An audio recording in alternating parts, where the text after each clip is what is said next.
FIA Formula 4 Regional Tour continues, and in week 3 here on the iRacing official service, we land at maybe the most famous track in global motorsports. Welcome to Spa-Francorchamps and week 3 of 12 in the inaugural iRacing FIA Formula 4 Esports Regional Tour. My name is Arjuna Kankipati. Delighted you can join us as we continue our journey in what is one of the most exciting cars in motorsport, with some of the most exciting talent in all of motorsport as well. This is a new collaboration, if you will, between the FIA and iRacing to bring racing to everyone around the globe. What does that mean? Well, we've got 4 regions in this regional tour. If you're joining us for the very first time, we divide the globe into 4: Americas, Asia Pacific, Europe North, and Europe South. To be clear, this is not to divide up the drivers. Everyone can race in whatever region they want. It is only just to give fixed time slots that everyone knows they can go racing. Each of the regions has 8 time slots, Wednesdays and Thursdays, 4 races apiece, 5, 7, 9, and 11 p.m. local. What does that mean? Well, it means that when you go racing in one of these time slots, you'll have up to 200 people trying to compete as well. You'll be able to find those relatively similar in speed. Anyone with a non-rookie license can enter. 8 time slots per week. If you're crazy enough, that's 32 races to work your way through week in and week out. Each of the regions, though, does get to focus on the tracks that they represent. Of course, we've already seen Americas as well as Europe South take center stage. We, of course, over at Road America just a week ago, that was a lot of fun, in Monza to open up the season, and now at Spa-Francorchamps. These drivers have though been to Alton Park and to Knockhill, and you'll see a bit of a mix-up between the FIA Grade 1 facilities, the likes of Spa, the Nürburgring, Silverstone, big, wide Grand Prix layouts, versus tighter and twistier tracks. I mean, Alton Park and Knockhill can accommodate this Formula 4 machine, but maybe not as easily as Spa. That, of course, is a long schedule. It leads them to the end of November and to 2024 Season 1 and a brand new build here on iRacing. Let's go take a look at the track map then, because everyone knows Spa, right? We've all done enough laps here, no matter what platform, no matter what car you're in, but in this Formula 4 machine, it's that run out of La Source, up through Eau Rouge and Radion, towards Les Combes, where we're going to see the draft come into effect. Outside of that, what else do we need to keep in mind? Well, we said the climb up in through that opening sector. What about the dive down after that in the middle sector? Through Les Combes, Pouhon, the Pif Paf, then to Stavelot, the lowest part of the track, where you begin to climb up once more, rise through Blanchimont, onto the brakes into the chicane, and a lap here at Spa takes you for over 7 kilometers of racing. It is definitely one of those tracks where everyone knows it, everyone loves it, and everyone understands some of those nuances as well of how to go fast. Qualifying is underway right now. Drivers get the track to themselves, and Ryan James Ward currently sits on top with a 2:27.86. To put that into context, GT3 cars can go around here in just around 2:14, 2:15, so we're not that far off what those drivers can do. Now, we do get 2 flying attempts on a lap here, so drivers are just about set to complete what will be their second of the flying attempts. Here's Elliott Pugh, currently sat in 2nd spot and trying to come to the line, but I don't think that's going to be an improvement as much as he tries to straight line. In fact, it is, and by 1/10 of a second, we'll hold on to 2nd, but is anyone else going to be able to improve? Bjorn Koch in the number 14 goes up to 6th. Andy Rattel goes up to 2nd. See if anyone else is going to be able to throw in some late surprises.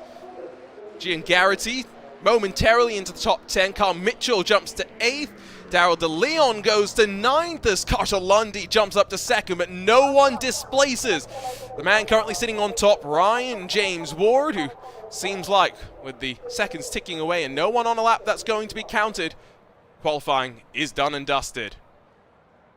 Look at those margins. 16 drivers separated by just over 1 second. You go back all the way to 24th position, Chris Chatterton, and 2.6 seconds splits the lap times that we currently have on the board. It's been a wild start to this FIA Formula 4 Esports Regional Tour. Monza and Road America delivered the madness. What does Spa have in store for us? The drivers have made the journey into the Ardennes. Let's run you down through today's starting grid. It's 220, 786. That will lead us to the green for Ryan James Ward. He'll be alongside Carter Lundy in the Skip Barber Racing colours. Remember, even though this is the Europe North region, drivers from all over the world might be competing.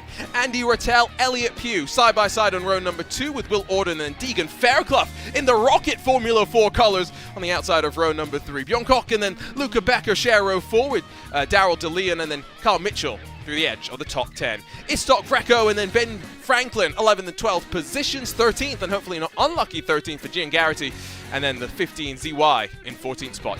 David Guerrero, Dylan Freckleton, 15th and 16th, with 17th and Milan Marchak and Theo Martin rounding out your front 9 rows. Simone Gabriel, Marnin, Manix, Heister, Kit Blofsky, Duncan Kirby, Peter DeHoyce, and then Chris Chatterton through the top 24 in the cars with times on the board. Jared Boldu will be 25th and the final car that lines up and gets ready to go for what is bound to be an electric 20 minutes of racing. Again, if you're joining us for the very first time, 20-minute timed race means that we are expecting somewhere in the region of probably around 9 laps or so, and the drivers are getting themselves gridded up and ready to rumble. Some of these drivers have plenty of Formula 4 experience. Let's not forget that there is iRacing competition beginning with this very car. The British Formula 4 Esports Championship here on iRacing kicks off today as well. Some of these drivers, Deegan Fairclough, have won British F4 Championships on other platforms. What will we see today? The engines roar, ready to go at the Ardennes, maybe one of the most famous tracks in all of global motorsports. Great start from Ryan James Ward. The rest of the field stretches their legs up in toward La Source. 3 wide for second, Carter Lundy gets on through. 3 wide for 10th as well, but it's side by side, Noah's Ark formation, down the hill and running in towards Rouge and Radion. Who's gonna be brave here? Are we gonna go 3 wide? No, we're not. Lundy and Ward will give each other just enough room and make it over the top of the crest safely. There's the 3 wide. Andy Rattel has built up the momentum and uses the draft to now go the long way around for the lead. Oh my goodness gracious me, we're 3 wide, 2 rows deep. Around the outside, Andy Rattel sends it into the lead, but overcommits. He runs deep. Ryan James Ward will be on the outside of Malmedy and tries to retake the race lead. Is able to get the move done. Slow down for Andy Rattel, is dropping him outside now of the top 5. The drama's not done and dusted. It's a single file inside of the top 10 now as we look from up above out of No Name Corner. All 25 machines still in this draft formation. There were a couple of cars that pushed the limits of the track. For the most part, all safe. That's a big send to the inside from Gian Garrity. Down the inside of Daryl DeLeon. Carl Mitchell slid on past. Ben Franklin as well. They're not done fighting just yet. Out of the piff path and now into the crucial run up the hill in towards Blanchimont and towards that bus stop chicane. 11th to 12th still running wheel to wheel. We'll have to be careful they don't disconnect themselves from those up towards the front. But Carter Lundy's up the inside of Ryan James Ward. And a swap around for the lead into Blanchimont on lap number 1. Elliott Pugh peeks out as well. Here's Deegan Fairclough up the inside of the number 1 machine. Overcommitment, this time from Ryan James Ward. Clatters over the curb and takes Deegan Fairclough with him. Fairclough gets hit by Daryl DeLeon, I believe, but outside of that, Fairclough's able to rejoin. Now Chatterton, I believe, has some issues. Oh, goodness, what an opening lap. Not done with the contact. Through La Source. Big gaps now starting to build. Deegan Fairclough, I think, has terminal damage potentially. Look at the way the left front's pointed on that car. That is definitely not the way it is meant to be driven. All at the end of what was a very exciting opening lap, but they canter up to the top of Les Combes once again. Elliott Pugh to the inside of Carter Lundy. You've got Andy Rattel now inside of Ryan James Ward. Both of them have hit the front. Both of them have overcommitted, as Elliott Pugh has done now. Bjorn Cox up the inside of Lundy. Canadian can't do much but watch as the orange machine sails on through. Rattel joins the party, slides on through too. Ryan James Ward has a pretty good view of all this action. And remember, because these laps are so long, there's not many of them. They will tick away and tick away fast.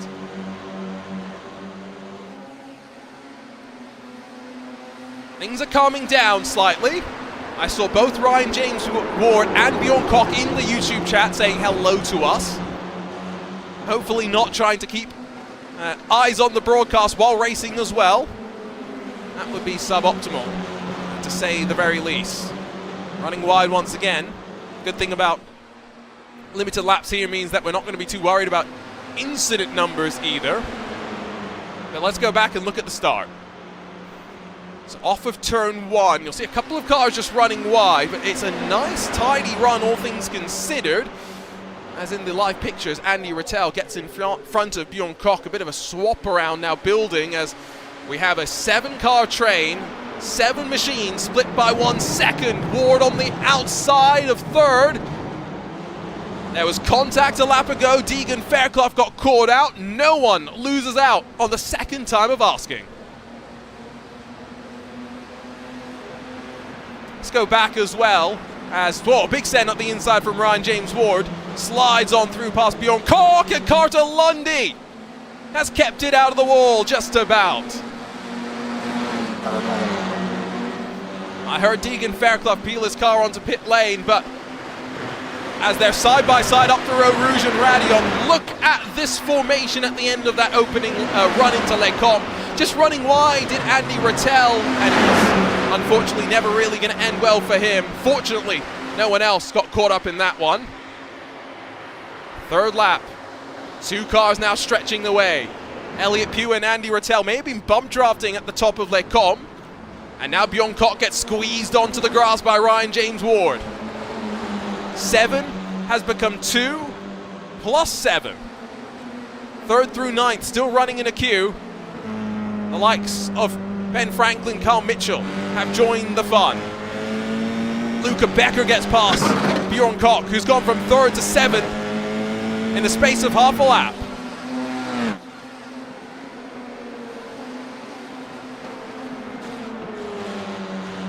Look at that margin that those leaders have now. They've broken the draft. Are they now just going to play nicely with one another? Having said that, they weren't playing very nicely with each other at the end of the opening lap. To be fair to Deegan Fairclough, what more can you ask for him to do? We'll take another look at it, the onboard perspective from Fairclough. And you just see, gets the opportunity to go for 3rd. Ward sends it deep. Maybe Fairclough, you could argue, could have opened the corner a little bit more, but ultimately Ryan James Ward had run a little bit wide and was running back onto the track in a potentially unsafe manner. In towards the chicane, Will Orton, now in 4th position, sees another mistake from Ward. This will compromise him on corner exit. Nothing switching around just yet. See those movers and shakers on the left-hand side of your screen. No real big winners outside of Simona Gabriele in the top 15. Off of the corner, Luca Becker's trying to peel Carter Lundy away from 5th spot. That's not going to work out. And Andy Rattel almost looked for a moment like he was trying to go side by side into Eau Rouge. There's a cork in the bottle. And his name, unfortunately, is Ryan James Ward right now, you feel. Here comes the move. Carter Lundy first, Will Orton second. Aggressive block from Ryan James Ward. They're all fighting behind him now. Carter Lundy doesn't get past Orton in the 12. Becker and Koch, fighting now. You've got the orange number 14 that gives the ground to Becker. Remember, Bjorn Koch has run as high as 3rd position through the parts of this race. I think we'll be at half race distance next time by, with already almost 9 minutes complete in this 20-minute race.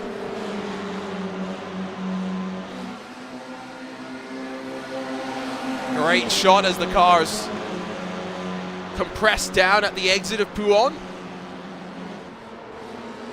A couple of drivers here feeling they need to go defensive, feeling like they need to cover off potential opportunities from behind. We'll see how that plays out, all while the leaders continue to just now 2.6 seconds clear of the draft behind run away. We'll see how these two elect to play it. For those new to iRacing, the number 1 machine in these public official sessions reserved for the driver with the most I rating, the driver that therefore may be expected to be the quickest. No move for first. Are we 3 wide for third? We're barely 2 wide in the end. Once again, Ward overcommits. That right front is getting a beating with the locking up that it's getting.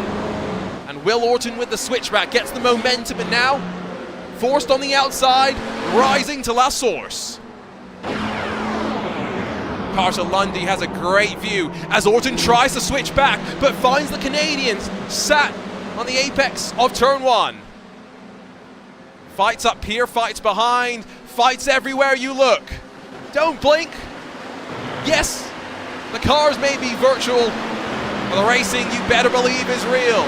Dylan Freckleton is going to be wheel to wheel with Theo Martin in towards Eau Rouge. That is for 11th position, can you believe it?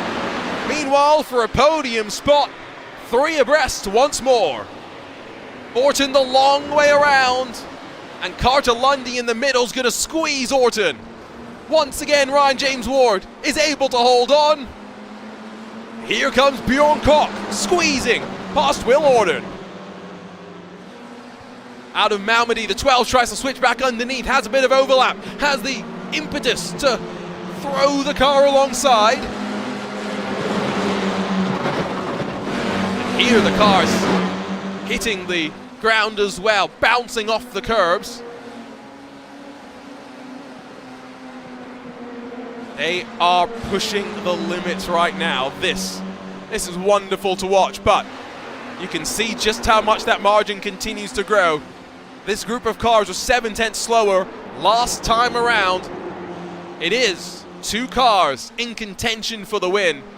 Elliott Pugh, Andy Rattel will take center stage in a few moments' time.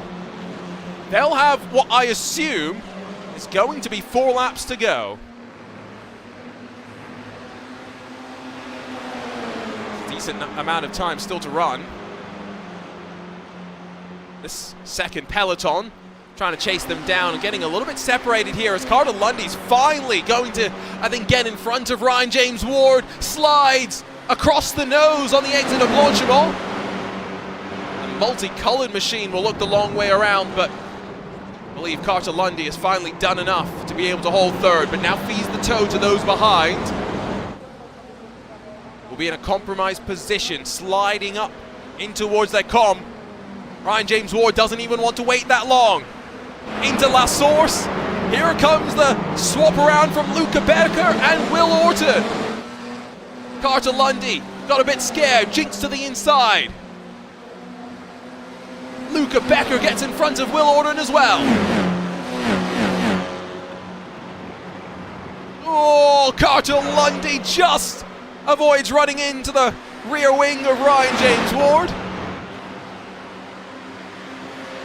I can only imagine what this is like for the drivers. Lundy with no draft, Will Orton, you can see, closing up into the braking zone. Just got a little bit too close, if anything. Had to really commit to the next part of the corner. Fight's not done. Now it is. Lundy holds on. I think Luca Becker in the stealth black machines trying to sneak up the inside. Oh, almost runs into the back of Lundy.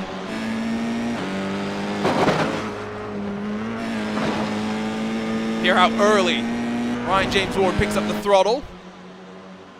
It's all about momentum in a track like this, with a car like this. Doesn't help your momentum when you're 2x2 down through Pouhon, as they very almost are for 5th on back. Will Orton has once again been able to get back in front of Luca Becker. One question that's springing to my mind, are we seeing some different downforce levels from some of these drivers? What's the mechanical car underneath them that they are dealing with? How much raw speed do they have to play with? Some of the questions just to keep in mind. We know that the 2 fastest cars, Elliott Ward, Elliott Pugh and Andy Rattel. I'm conflating drivers through the field now, it would seem.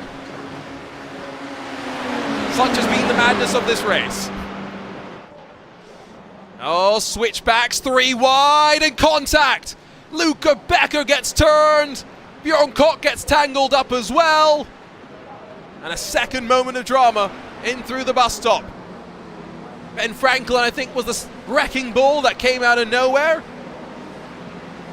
We'll have to look at the replay and figure out exactly how that all unfolded. It was all brewing, that you could tell.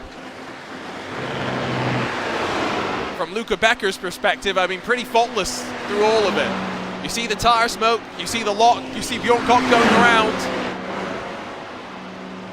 Only other thing to really, I think, be able to do is to jump on board with Ben Franklin and get the perspective of, I think, the slight mistake from Carl Mitchell's number 2 came to a dead stop to avoid running into the back.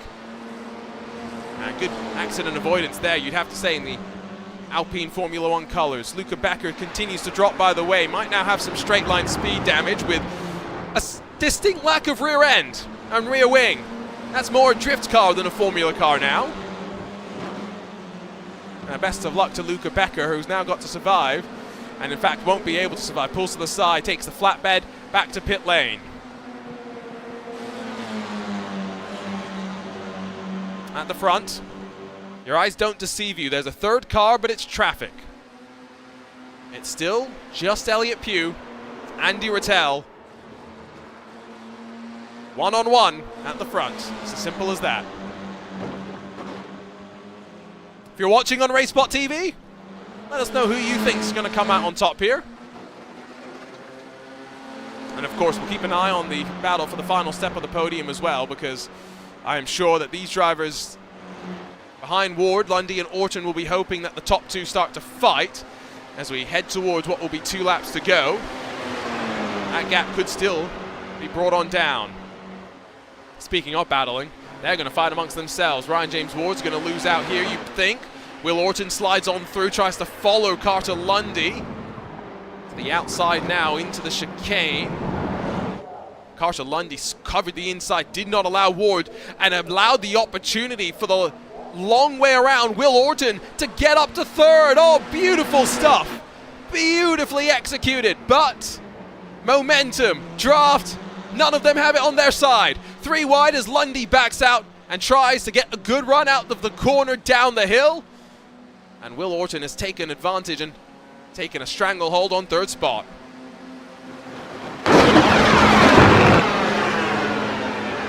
Two to go. And Andy Rattel's already lifting off the throttle. If he wants to lead, he doesn't want to lead just yet.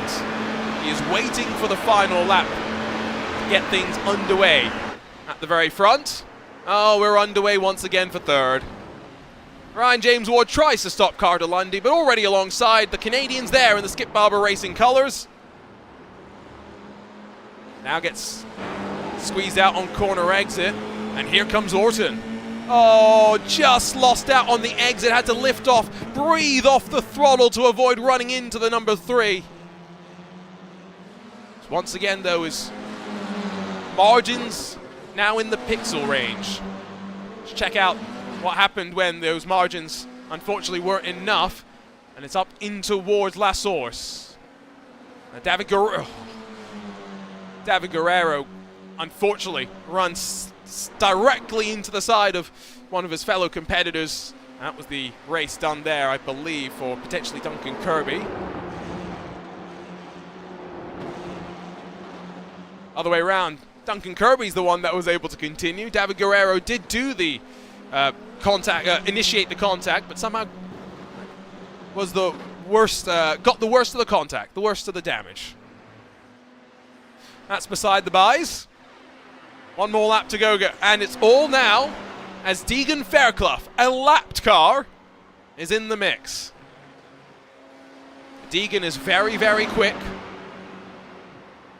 I don't think he's necessarily hoping to spoil the fight. He just wants to try and add to it. Here we go.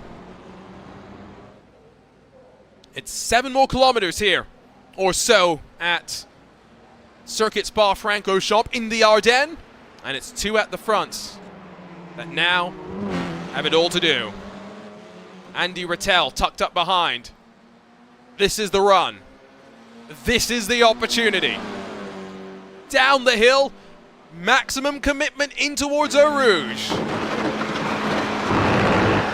Climbing over the top of the hill. No lift of the throttle this time for Andy Rattel, forcing his way to the inside, and 2 wheels on the grass. He wants this win, and you can tell just how much he wants it. 3 wide, Deegan Fairclough does join the fun. And poor Elliott Pugh can do nothing but get on the brakes and tuck back into line. They're not done. Not done at the front, not done for third. James Ward still in third. Carter Lundy makes a bit of contact on the exit of Malmedy. Looks to the outside, down the hill on what is indeed the final lap of the race. How many eyes do you have? Kyle Mitchell, Ben Franklin, they're fighting as well. That margin has opened up a little bit more between the top 2, more than I think Elliott Pugh would want. It's Deegan Fairclough that's also feeding some draft to Andy Rattel. Not totally hung out to dry. Ryan James Ward has to now cover. Will Orton through the piff path. Gets the elbows out, leans on Ward. Give each other enough room, and now build the momentum, climb up the hill for the very final time. It's what Rattel and Pugh are doing at the front too. Don't blink. We might see some photo finishes. Up, out of that bus stop chicane. They are going to be 3 wide into Blanchimont for third, but here comes Elliott Pugh to the outside for the lead. Deegan Fairclough pulls aside, and now as Andy Rattel goes deep, the door's left open.